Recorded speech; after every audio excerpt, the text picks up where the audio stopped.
in Harley, who's our furry friend with the Frederick County Animal Control. Visit fcac.as.me.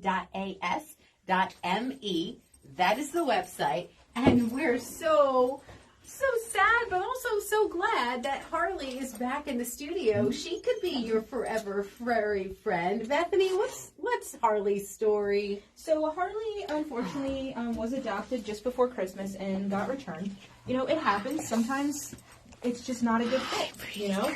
And Harley has a lot of really great qualities, and we all love her immensely, but she does have some things that can make her a little bit of a challenge. So we are, you know, on the search to find that perfect family that can take all of the good things along with the things that are maybe less good, right? Well, and now that you have Harley back, you have even more information to find that perfect fit. Exactly. So Harley's about 2 years old. She's a terrier mix. We think there might be a little husky in there. Yeah. She's got like the tail going on. She has that little bit of a howl sometimes. That's, you know, that husky vocalization. But she's a very sweet girl, about 2 years old.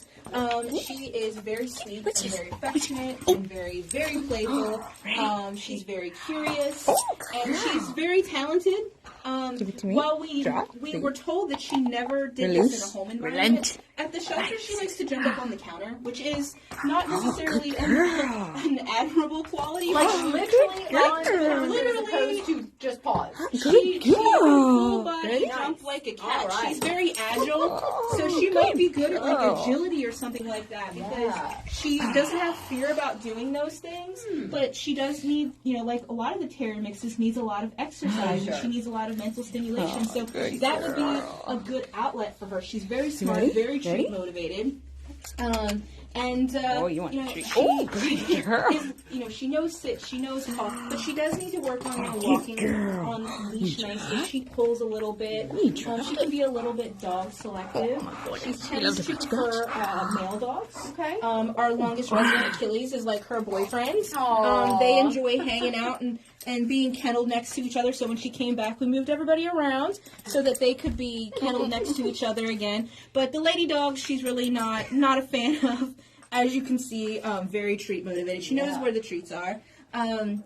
But we're just looking for that right home. So, you know, she lives in an apartment previously, so we're thinking maybe a house with a yard might be more suitable for her and her exercise needs, especially since she is still learning to walk nicely on a leash, so people might be less inclined to want to leash walk her every day.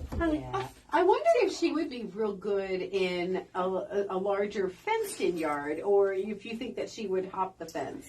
So Harley is a climber and a jumper, so I would say like 6-foot privacy fence would be the best thing. Not chain link, so that chain link she could probably climb. Sure. And she's not alone. We have quite a few dogs at the shelter that were like, yeah, they could probably climb that. And we actually have covered kennels at our shelter, so the ones that can climb chain link can't climb out, so they're covered on the top. If you have an active lifestyle, I feel like Harley's the perfect dog for you. She is, as long as you, again, can handle like walking her and working on those training things. Sure. She also has like really cute qualities. She gets really excited when she sees food or toys, and so she kind of goes cross-eyed when she's like staring at it. Adorable. She has those. What do you call that when the ears are kind of perky up like that, but then they flop over? So cute. We just call them adorable ears. Right? Like her tail with the curly tail is super cute. Yeah. I know she's not brindle. She just gets like, she's so curious and so fun and so goofy. Like we have Sean uses this cart when he's bringing like groceries and stuff in and out of the shelter. And she jumped in the cart one day, and we were like, all right. So we just like wheeled her around in the cart, and she was like having a blast. She was like, oh, we're on a ride. And her coat is beautiful. She has that dark brown with the white neck. She's sweet. She's a very special dog, and anybody at the shelter, if you're interested in her, can give you more information on her. But we are acquiring more and more information as we spend more and more time with her to find the right fit for Harley. It's not something. Dogs come back sometimes. Cats come back sometimes. It's not anything that we want to use to kind of penalize the dog. It just wasn't a good fit. Absolutely. So, we know that there's a good fit for Harley out there somewhere. And this is another opportunity for people to see her, because maybe they are that right family. Perfect. So if you would like to see Harley up close and personal, like in person, go to visit fcac.as.me and make an appointment to bring Harley into your home. You can see her, by the way, right now. Key 103 Radio Facebook page. I'm going to show Danny how you can go cross-eyed. Thanks to Pet and Home Care. Thank you. Adopt Harley. She's great.